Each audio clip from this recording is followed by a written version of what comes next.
Yoya nageni badada dhaggeeffattoota BBC Afaan Oromoo sagantaan keenya Nairobi Kenya irraa san dhaqabu am jalqaba.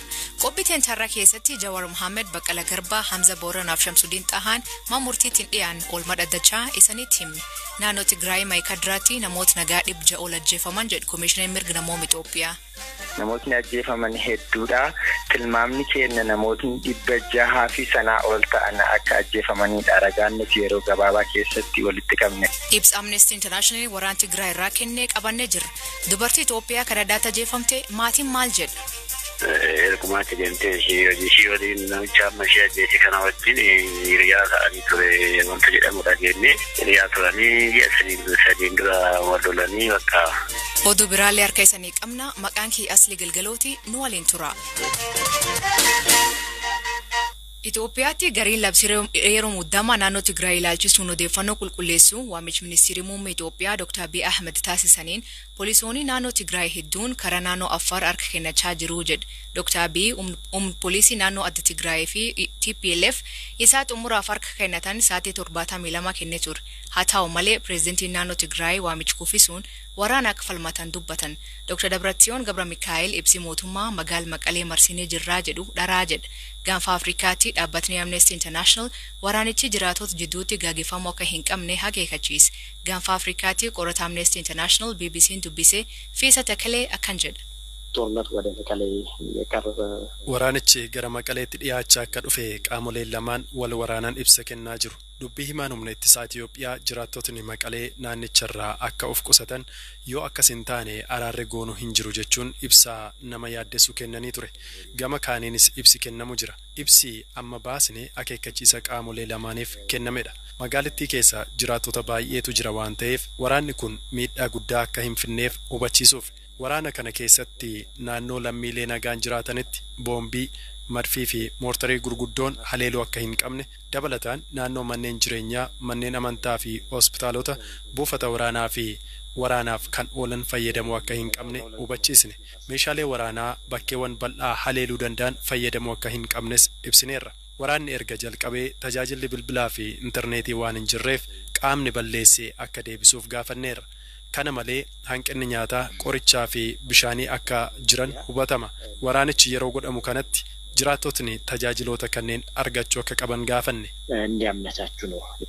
Amnesty International umni TPLF fi umni mootummaa federaalaa waraan kan keessatti uummata da'oo godhachuu hin qaban jedhu. Kuyyoo ta'ee argame yakka waraana guddaa jedhan. ሰብአዊ ከለላ መውሰድ በጦርነት መሰረት ወንጀል ነው። akka seera waraana idil addunyaatti uummata da'oo godhachuu yakkadha. Itoophiyaa keessatti qofa osoo hin taane namootni yakka kanaan shakkaman biyyuma kam keessattiyyuu yoo argaman himanni irratti banamuu danda'a. Qaamni tokko isa kaaniin uummata keessa dhokateera jechuun qofa osoo adda hin baasiin haleeluun qabu. Kanaaf dirqamni kun qaamolee lamaaniif uummata da'oo godhachuunis dhorkaadha. Isa kaaniifis bakkeewwan adda bahan qofa irratti haleellaa waraanaa gochuudha kan qaban. Waraanichi jalqabeera. Kanaaf seerota waraanaa idil addunyaa jiran akka hordofaniif kan gaafanne. Obbo Fiisan namooti naannoo Tigraay baqatanii Suudaan galan lakkoofsi isaanii 40 caalaa jira jedhan.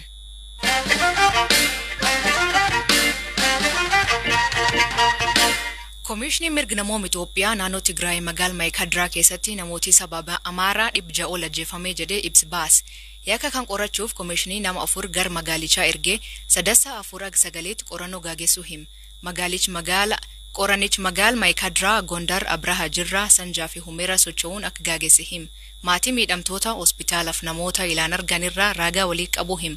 Zalaalem Taadessaa Komishinii Mirga Namoota Itoophiyaa gorsa mirgoota namooma Imaad Abdul Fattah dubbis.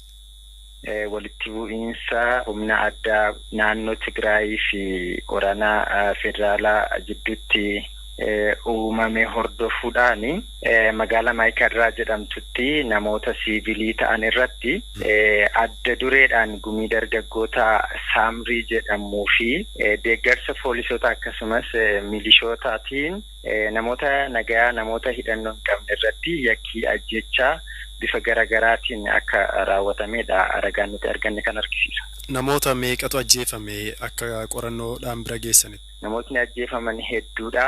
Tilmaamni keenya namootni 600 fi sanaa ol ta'an akka ajjeefamaniidha. Ragaan nuti yeroo gabaabaa keessatti walitti qabne kan argisiisu jechaadha. Saba kamirraati kan ajjeefamanii akka adda baastanitti moo saba Tigree fi Amaaraarraati? Ajjechaan kun kan irratti xiyyeeffate namoota dhalattoota saba Amaaraa fi Walqaayit ta'an irratti akka xiyyeeffatedha kan argisiisu adda dureedhaani. Haa ta'u malee magaalaan Maayikarraa jedhamtuni magaalaa namoonni hojii guyyaatiif iddoolee garaagaraa irraa itti dhufan ta'uu isheerraa kan ka'e namoonni saba biraas haleellaa kana keessatti saaxilamoo akka turanii fi saba biraarraas namoonni ajjeefaman kan jiran ta'uu isaati ragaan kan argisiisu. Qaamoleen haleellaa kana raawwatan humna addaa poolisii naannoo Tigraay kan waraana ammaa kana keessatti hirmaataa jiru dabalatamoo garee dargaggootaati?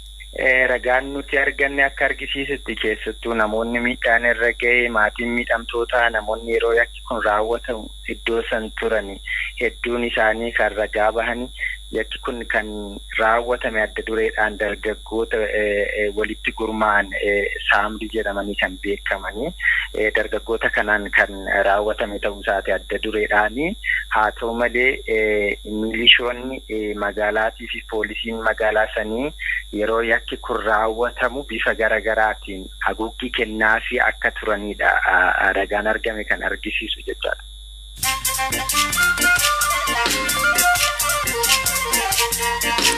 Waldhab naannoo Tigraayitiin uumameen walqabatee abbaan alangaa federaalaa namoota 167 irratti ajaja hidhaa baasuu isaa beeksise. Abbaan alangaa wanni humnoota TPLF hojjetan Serbiyaatiin yakka guddaa jedhee ibse. Lammiileen biyyoota Afrikaa 15 Ameerikaa imaluuf doolaara 15,000 of dur kaffaluu qabanii jedhee seerii yeroodhaaf baay'e. Seerii kun kan muudee 24 jalqabu keessummoota viizaatiif keessummoota viizaa daawwannaatiif viizaa daldala qabanii akka isaan biyyaatiin turre godhuuf jedhan. Aktiivistii deeggara demokraasii beekamaa Marsrii keessaa taree shorko keessummaa namoota 20 waliin dabalam. Aala Abdulfattaa namoota mul'ataa fincil kaasuun Hosni Mubaarak kan gorra kaase kee jira. Amma obbolummaa Islaamummaa seenee jedhanii hidham.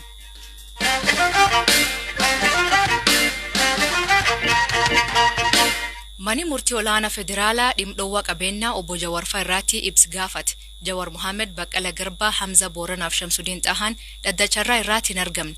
Mani murtii olaanaa federaalaa dhaddachi Ramadii Lidaataa falmii dhoowwa qabeen hidhamtoota galme Jawar Muhammadii fi namoota 24 irraa har'a ilaalee jira. Beellamaan duratti isaa waliin marachuun dirqamaan tureef gaafa sanbata guddaa dhaqee gaafatee ture achirratti maal goonaa maal haala jiru irratti yoo mari'annu dhaddacha irratti hin argamnu. Tokkoffaa karaa tokkoon gara biyyattiin haala waraana keessa jirtutti manni du'aa jirutti nu qabeenyaaf jennee dhaddachisan dhaquun mataa keenyaaf familii keenyaaf gaariin ta'u. Kanaafuu dhaquun qabnu kan jedhu.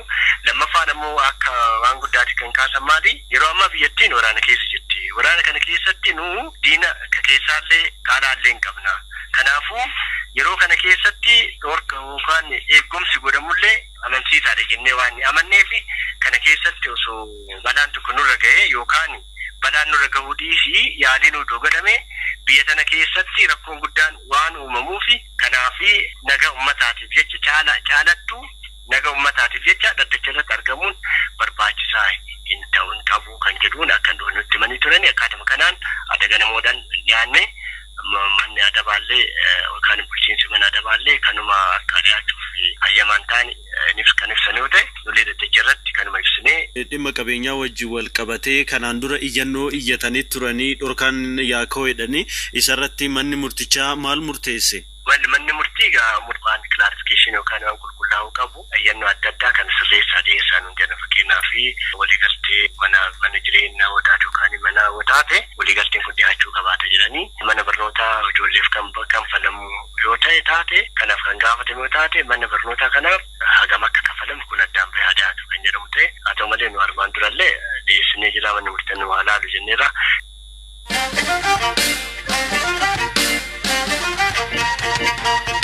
Lammiin Itoophiyaa biyya Kanadaa jiraataa turte Tigisti Lammaan jaalaleessiitiin ajjeefamee jedhee maatiin BBC'n dubbise. Tigistiin eegii hojii gara Kanadaa deemtee amma waggaa 3 guutuuf ta'uun obboleessisii Itoophiyaa magaalaa Baatoo jiraatu Atirsaan Lammaa hime. Reefisii kamis gara biyyaatti ergamuun gaaf sanbata dura sirni awwaalchaa bakkisiin dhalattee aanaa Tuleetti gaggeeffamaa jedhan. Zalaalem Taadessaa Ajaja isee duraan maal qabdu jedhee gaafate. Hojii dhumaas deemtee hojii hojjetaa achinaa hojii hojjetteetuma qaama seeraatiin deemtee hojii hojjechuuf deemtee ergumaatti deemtee hojii ishii waliin namicha amma ishee ajjeese kana wajjin hiriyaa ta'anii ture wanta jedhamu dhageenye hiriyaa turanii ji'a sadiin dura wal lolanii bakka isin barbaadu jijjiiramuu dandeenye guddaa maal jettaa maal taphattaa ati ishii dhiisaa ati hojii kee jiraadha dhiikoo jiraadha jettee addaan baanii taasii asaliinadhaa jechaadha. Hodduutti immoo deebi'ee bilbilaa bilbiluu jammareen araarsaa balleesseera dhiifama naa godhii jechuu jalqabee jedha jettee nutti himturiyaan ishii jennaan ani dhiifama siin godhuu si waliinis waliin cufuun barbaadu jettee mana ishii duraan waliin jiraatu mana sana dhiiste baatee kophaatti galte.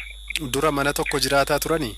Jechuun naannoo deemtee sana mana tokko keessa mana baay'ee ta'anii mana tokko keessa dhuma kiraa'een achitti wal barate. Booda naannoo guyyaa 15 immoo torba 3 immoo akkama makiinaa qabadhi ishii makiina ishiitiin qara mana hawwatu baatu seenee otoo wanta caqaacaqan makiinaa keessatti wannoon xiqqoo rukuteetoo mataa ishii akkana badhiisee ture amma akkas dhiiseeti.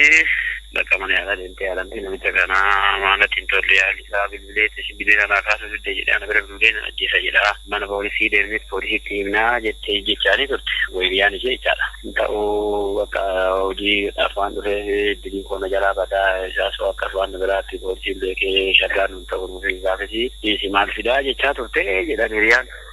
Oda bakka dhufee waanta caqaacaqaan waanta canna dubbisii jennaan teessee waluma dubbisaa jirtu waliin ta'anii hiriyaa ishee wajjin ta'anii abbaan manaatti hin jiraayu jedhanii waanta caqaacaqaan abbaan manaa burcuqqoo reestooraantii keessa hojjetu isaanii akka fooqee wayii qaban fakkaatamanii achi geessee gadi deebitu yoo dhageettee yoo kaadhee dhufu cuudhaan iddoo sadi waraasee kuffise bakka biyyatti naabilu Itoophiyaatti jettee maachumatti kuftee yoo inni salpheedhaan of muraa jira jettee maal godhuu dandeenya maal godhuu hin danda'u boleettii qonna jalaan biyya akkanuma fira qabnee godhe. Kana isinitti himtee beektii haala keessa jirtu hiriyaa akka qabattee jirtu nama akkamii wajjin akka jiraataa turte dursitee? Baana wajjin wanti haasofte waa'ee akkana xiqqoo waan kabajjuuf hangama afaan ta'eefi manatti hin dubbattu. Obbo Kitaaba Magarsaa Kanadaatti ogummaa seeraan dhalatoota Oromoo tajaajila seeraa kenna. Amma Abukaatoo Tigist waliin ajjecha kan hordofaa akka jiru BBC Team Zalaalem Taadessaa dubbis. Ani mucaan koo hiriyaa ishiitti informationii mucaa koorraan argatu. Dhuma irratti karaa ishii argatu dhannaan gara iddoo hojii ishii deeme. Iddoo hojii ishii deemee itoo dhuma waliin haasa'anii sagaleen xinnoo ishii vooliyumii isaa daballaani waan kanaa gadi buutanii maaliif hin mari'annee jedhamanii yaadni dhiyaatee fi walumaanuu bu'annatti fakkaata. Namni mana abbaa ishiin hojjettu iddoo ishiin hojjettu sana waliin gadi bu'ee booddee nuti inni kunumaa yaaddayinaa qooma keenya waan hiikannu isin deebi'aa ol bahaa jedhaan namichi keessattu yeroo bahaanu inni cuuphee harkaa qaba ture. Irra deddeebi'ee akka ishiin hin jiraanne godhee achitti ajjeese. Akka argametti innis madaa'eera. Yeroo wal'aansoo wal'aanii walaa ofaa waraanii of harkaan qabdu maaliif waraan?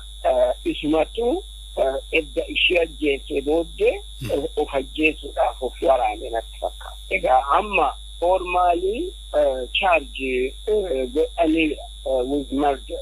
Maalitti doonin waraaname lubbuu kan sadhabsiisu miti. Iddoodhuma ajjeesetti waan qabame waan namni qabu waan wabii barbaadu miti.